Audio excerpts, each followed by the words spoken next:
Episode 6 of the C.S. Lewis miniseries The Joy of a Life Fully Aligned with God. Welcome back to Food for Thought. I'm your host, Jack.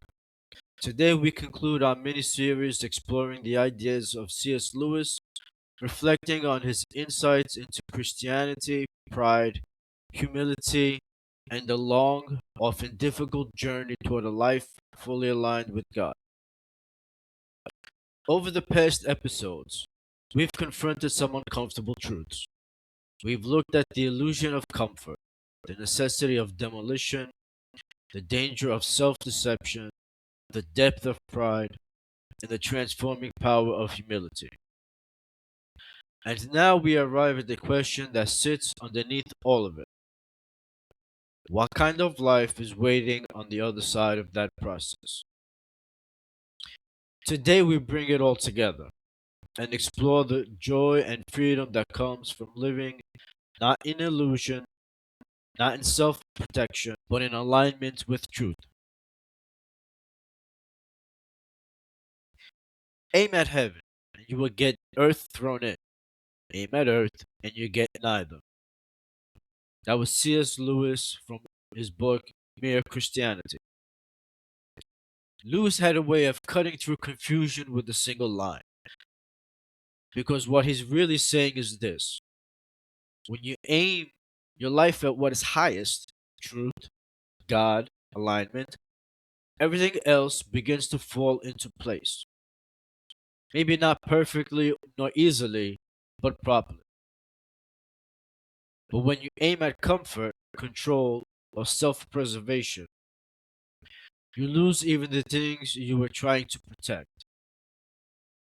After everything we've explored, after the dismantling, the confrontation, the stripping away, Lewis invites us to lift our eyes and see the end toward which all of this was pointing. Not just change, not just improvement, but a life that is fully alive. Part 1: The Fruits of Humility. By now, we've established that humility is not weakness, it's the beginning of transformation. But what does that actually feel like? What changes? At first, the changes are subtle. You notice that you're less reactive, less defensive, less quick to justify yourself. You begin to see yourself more clearly, not harshly, not indulgently, but honestly. And strangely, that honesty doesn't crush you, it frees you. Because once you stop pretending, you no longer have anything to protect. Lewis understood that humility is not a limit placed on your life, it is the removal of a burden. That burden of maintaining an image, the burden of always being right, the burden of constant comparison. And as that burden lifts, something else begins to grow. Not comfort, but joy.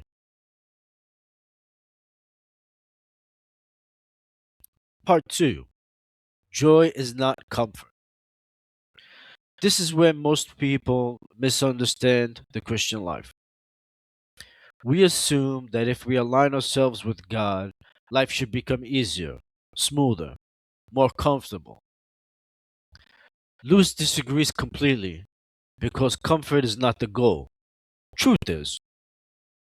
And sometimes truth is disruptive. Sometimes it confronts us. Sometimes it asks us to change.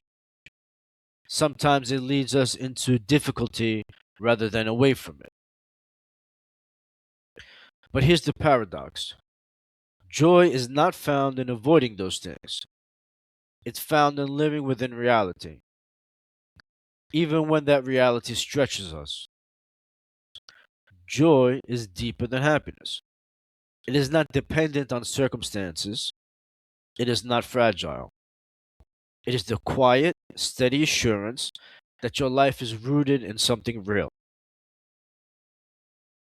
Lewis described this as a kind of infinite joy, Not because life becomes perfect, but because it becomes aligned. And alignment brings peace that comfort never could.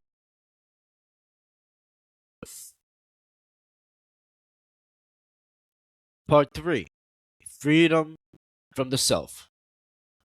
One of the most radical ideas Lewis presents is this: the more you focus on yourself, the less alive you become. And the more you forget yourself rightly, the more alive you become.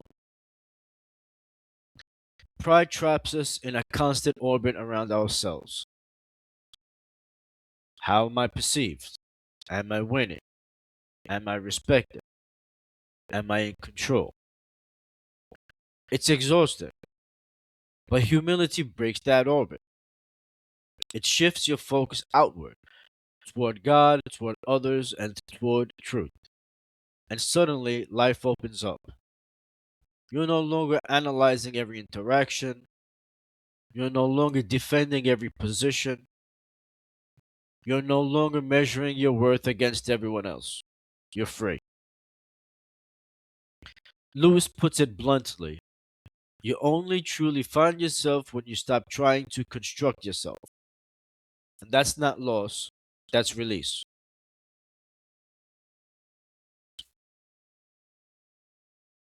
Part 4: Alignment in Daily Life. So, what does this actually look like? Not in theory, but in ordinary life. It looks like relationships where you're less concerned with being right and more concerned with being truthful. It looks like work done with integrity, not for recognition, but because it's worth doing well. It looks like a spiritual life that is no longer performative, no longer about appearances, but about reality. Prayer becomes honest, obedience becomes natural, reflection becomes necessary, and joy begins to run quietly underneath it all. Not loud or dramatic, but steady. Because for the first time, your life is not divided. You are not one person externally and another internally. You're aligned. And that alignment is where life becomes fully alive.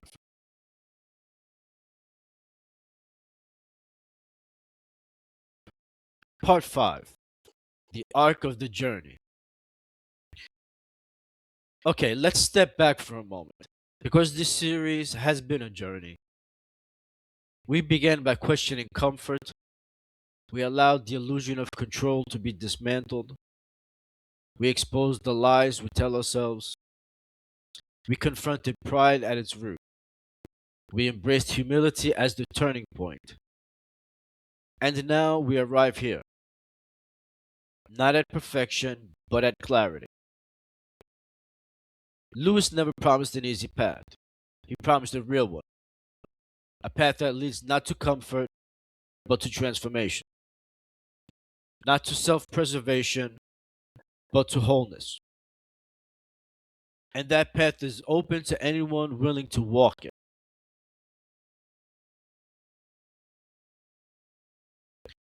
My closing reflection. So here's the final question: where in your life are you still resisting alignment? Where are you holding on to control, to comfort, to the version of yourself you've been trying to protect? And what would it look like to release that? Not out of fear, but out of trust. Because the rebuilt life is not theoretical, it is happening quietly every day in the lives of those who choose humility, honesty, and obedience. It is not always easy, but it is real and it is joyful. Not because everything goes your way, but because for the first time you are living in the way things actually are.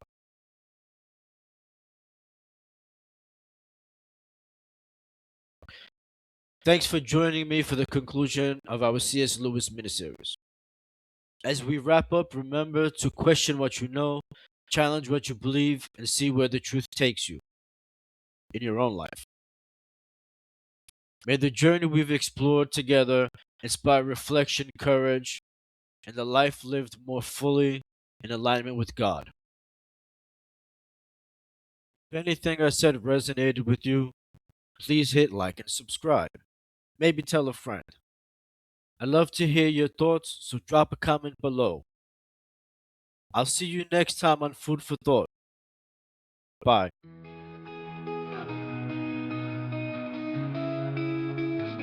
Every question is a doorway, every answer is a light.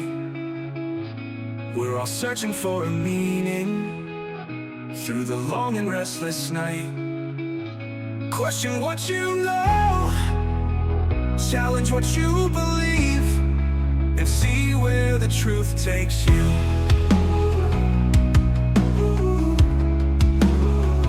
Step beyond what feels certain, let your heart begin to see.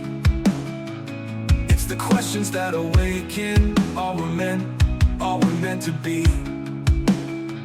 Question what you know, challenge what you believe, and see where the truth takes you.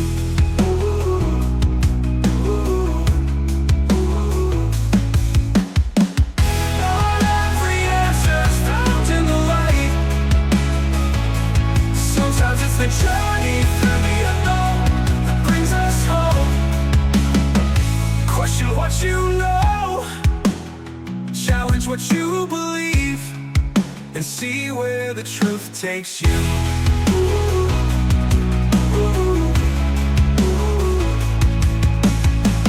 Not every answer is found in the light. Sometimes it's the journey through the unknown that brings us home. Question what you know, challenge what you believe, and see where the truth takes you.